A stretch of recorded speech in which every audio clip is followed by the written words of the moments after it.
Os Estados Unidos acusam a Rússia de planejar a produção de um vídeo falso de um suposto ataque ucraniano. Ele seria usado como pretexto para a invasão ao país vizinho. Enquanto isso, Vladimir Putin está reunido nessa manhã com o presidente chinês Xi Jinping.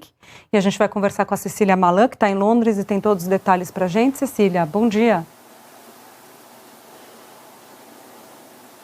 Bom dia, Júlia. Bom dia a todos. Vladimir Putin desembarcou hoje cedo em Pequim para se encontrar com o presidente Xi Jinping e assistir à cerimônia de abertura dos Jogos Olímpicos de Inverno. É o primeiro encontro oficial do presidente chinês com outro líder mundial em quase 2 anos por causa da pandemia.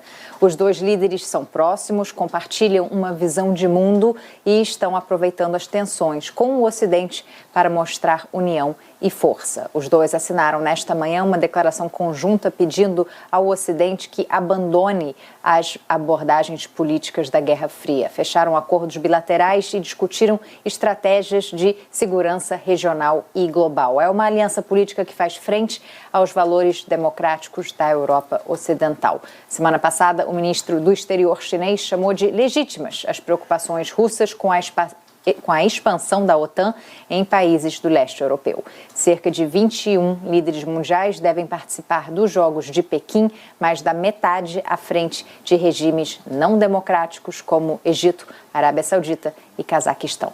Sobre o vídeo que você citou, Júlia, autoridades americanas afirmam ter provas de um plano russo de fazer um vídeo falso, extremamente realista, de um ataque ucraniano. A suposta gravação serviria para justificar uma invasão russa à Ucrânia, uma espécie de pretexto. Segundo a investigação americana, o vídeo mostraria prédios explodindo, equipamentos militares ucranianos e até cadáveres. Não foi apenas o Pentágono que revelou essa intenção russa, relatórios da inteligência britânica corroboram a descoberta americana. Mas até agora nenhuma prova foi apresentada e a Rússia segue repetindo que não tem planos para invadir a Ucrânia. Vamos ver mais detalhes dessa situação tão delicada na reportagem de Pedro Vedova. A maratona de negociações de Emmanuel Macron começou com os presidentes do Conselho Europeu, da Polônia e da Ucrânia. Depois veio Vladimir Putin. Foi a terceira conversa em uma semana. O presidente francês disse que a prioridade deveria ser reduzir a tensão na área separatista. O Kremlin tinha avisado que o envio de tropas americanas à Polônia e à Romênia foi um passo destrutivo. A Rússia cobra do Ocidente garantias de segurança. Mas a presidente da Comissão Europeia deixou claro que o Tratado Europeu exige solidariedade entre os 27 países do bloco, em qualquer caso. Foi o que o presidente turco mostrou ao governo ucraniano. Tayyip Erdogan veio a Kiev restabelecer a atmosfera de paz e confiança. Ele chamou a Ucrânia e a Rússia de países amigos. O presidente ucraniano aceitou a oferta de mediação. E são muitos canais diplomáticos. O primeiro-ministro alemão vai a Washington no domingo conversar com o presidente americano e volta para receber na terça-feira em Berlim os presidentes da França e da Polônia. Olaf Scholz deve viajar ainda para Moscou antes da metade do mês. O governo alemão adota uma abordagem bem cautelosa. A Alemanha recusou o pedido da Ucrânia por armas, mas prometeu enviar ajuda médica e já mandou para cá 5.000 capacetes militares e descreveu o gesto como simbólico. O prefeito de Kiev perguntou se essa oferta era uma piada. O embaixador da Ucrânia em Berlim cobrou uma mudança de postura de 180 graus. Mas o diálogo com a Rússia é parte da chamada Ostpolitik. Essa política alemã de engajamento com os russos vem dos tempos soviéticos. As duas economias desenvolveram laços profundos. A própria população alemã, em geral, acredita que a OTAN e a Ucrânia dividem com a Rússia a culpa pela crise atual. Esse especialista da UCL em leste europeu recomenda ao Ocidente uma construção da confiança com a Rússia.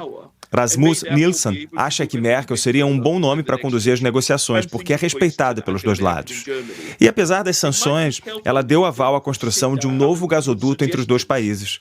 O Nord Stream 2 foi a barganha da chefe da diplomacia alemã em Moscou. Annalena Baerbock declarou que a certificação depende das ações na Ucrânia.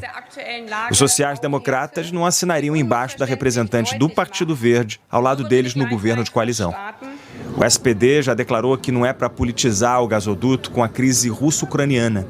O antecessor de Merkel, o social-democrata Gerhard Schröder, é inclusive o presidente do comitê de acionistas da Nord Stream. Na apelidada Coalizão de Sinal de Trânsito, os democratas cristãos, liderados por Olaf Scholz, já entenderam que vermelho é sinal de pare.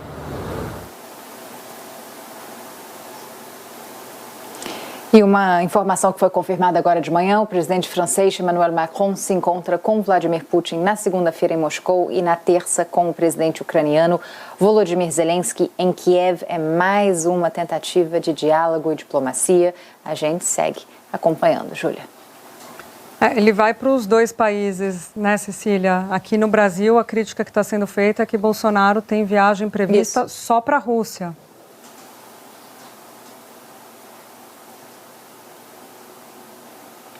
Ele vai para Moscou e em seguida para Kiev e depois Alemanha. São tentando conversar com todo mundo e entender a posição e o interesse de cada jogador nesse tabuleiro. Ótimo, Cecília, obrigada. Então, a gente vai conversando sobre isso. Bom fim de semana para você. Vamos chamar a